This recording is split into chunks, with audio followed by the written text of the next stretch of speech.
各位 DSE 嘅同學，大家好，我係你哋嘅中文科補習導師。今日我哋要挑戰嘅係宋詞三首入面受到極致嘅名篇李清照嘅《聲聲慢秋情》。要讀好呢首詞，我哋首先要明白學生學習呢篇文章嘅三大難點。第一，疊字，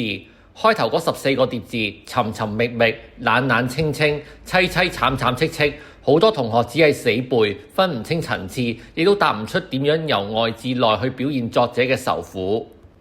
第二，意象，詞入面嘅酒、雁、黃花唔同語，每一件都係愁，但好多同學分唔清楚邊個意象係對應作者邊一種嘅身世背景。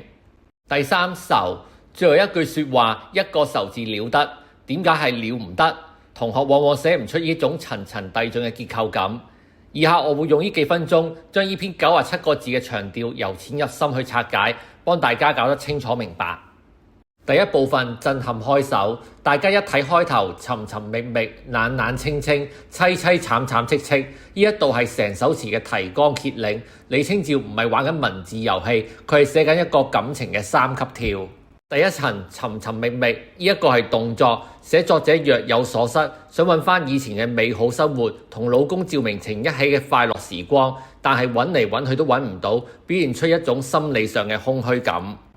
第二層冷冷清清，尋而不獲之後，佢返到現實，見到呢一個係冷清嘅環境，內心嘅感覺亦都變得孤冷寂寞。呢一度係由動作轉入環境描寫。第三層淒淒慘慘戚戚，最後呢6個字係直接抒情，感情由失落轉化為淒慘，再由淒慘升華到極度嘅悲痛。考試經常問到疊字嘅作用，記住答佢係由外到內逐步加深，為全首詞定下咗悲愴嘅基調。第二部分多感官描寫，李清照好叻用多感官描寫嚟借景抒情，佢寫呢場秋情直情係 4D 嘅體驗。觸覺，乍暖還寒時候最難將息，秋天忽冷忽熱，生理上最難調養同埋休息，其實係借景抒情，暗示作者嘅心情係起伏不定、煩悶不已。味覺，三杯兩盞淡酒，怎敵貪晚來風急。作者想借酒消愁，但酒太淡，擋唔住夜晚嘅急風。呢度暗示佢愁多酒淡，再濃嘅酒都排遣唔到佢內心嘅愁緒，同時亦慨嘆自己晚年孤苦無依。視覺，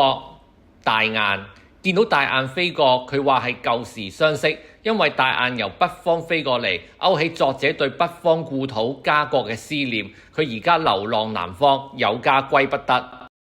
黃花，滿地黃花堆積，潮水喘。李清照以花自喻，用咗原情寫景嘅寫作手法，見到黃花凋謝，諗起自己年華老去，容顏憔悴，而且黃花散落一地，冇人去執，正如佢而家喪夫之後飄零異鄉，無人守護嘅孤苦處境。視覺同埋聽覺唔同，更兼細雨，到黃昏點點滴滴。去到黃昏仲落埋雨，喺冷清嘅環境聽到雨水打喺唔同葉上嘅聲音，入耳驚心，將佢孤苦凄涼、形單隻影嘅心情推到極致。第三部分最後一擊，結尾依句這次第怎一個愁字了得，這次第就係指上面講到嘅所有情形同埋光景。點解呢個愁字講得咁唔清楚？因為作者呢個愁係包括多層次嘅複合體。第一，喪夫之痛，冇人同佢一齊摘花賞玩；第二，亡國之恨，思鄉之苦，見到北方飛落嚟嘅大雁；第三，身世飄零，老而無依嘅無奈，見到凋謝嘅黃花。